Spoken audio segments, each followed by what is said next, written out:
இன்றைய இறை வார்த்தையில் இயேசு நம் ஒவ்வொருவரையும் பார்த்து, மகளே துணிவோடு இரு, உனது நம்பிக்கை உன்னை குணமாக்கிற்று.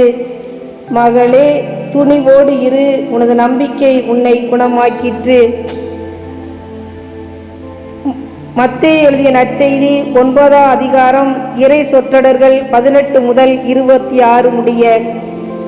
விசுவாசத்தினால் நீதிமான் பிழைப்பான், விசுவாசியை பதறாதே.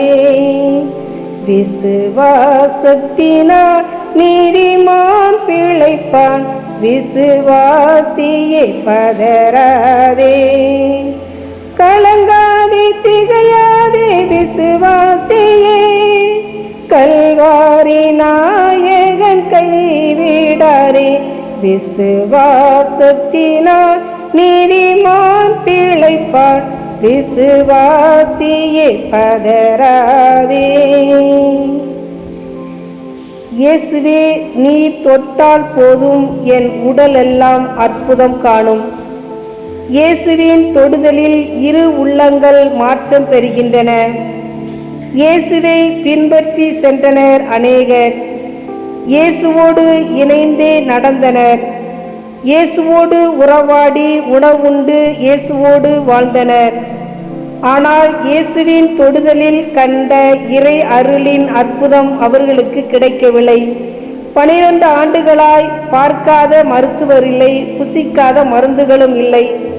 பல வருடங்கள் பல வேதனை அடைந்தாலும் பரமன் இயேசுவின் பரிசுத்த ஆடையை பணிவுடனும் மன துணிவுடனும் தொட்டாள் அந்த பெண்.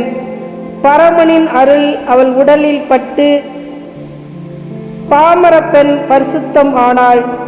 தொழுகை கூட தலைவனின் நம்பிக்கை தொடர்கின்ற மக்களையும் நம்பிக்கையால் ஊன்றச் செய்தது. உம் வல்லமை நிறைந்த கரம் உம் மகனில் வாழ்வை விடிய வைக்கும் என என்றும் நம்பிக்கையில் நிலைத்திருந்தார். அண்டை வீட்டாரின் ஏளன பேச்சும் அன்பு உறவுகளின் பரிகாரமும் தொழுகை கூட தலைவனின் ஆழமான நம்பிக்கைக்கு தடை போட முடியவில்லை. அந்த சிறுமியின் அருகே சென்று அன்பொழுக கையை பற்றினார் இயேசு. அடுத்த நிமிடமே அவள் வாழ்வு விடியலை கண்டது. நம் அர்ப்பண வாழ்வில் ஆண்டுகள் பல வாழ்ந்தாலும் அற்பமான சிறு தடைகள் அலை மோதினாலும் அடுத்த கணமே நாம் நம்பிக்கை இழக்கின்றோம். ஆண்டவர் இயேசு அன்பின் கரமாக அணைக்கும் கரமாக இருக்கின்றார் என்ற உணர்வு நம்பிக்கை நம்மில் என்றும் வைத்து அன்பு பணியை அவர் வழியில் வைத்து நம்மையே அர்ப்பணிப்போம். கருணையே இறைவா, எமக்கு நீர் தந்த அர்ப்பண வாழ்விற்காக நன்றி கூறுகின்றோம். உமது பணியை நிறைவாக செய்யும் போது எத்தனை தடைகள் வந்தாலும் நீர் எம்மை கைவிட மாட்டீர் என்ற உறுதியான நம்பிக்கையுடன் உமது பணியை நிறைவுடன் செய்ய அருள் தாரும். ஆமென்.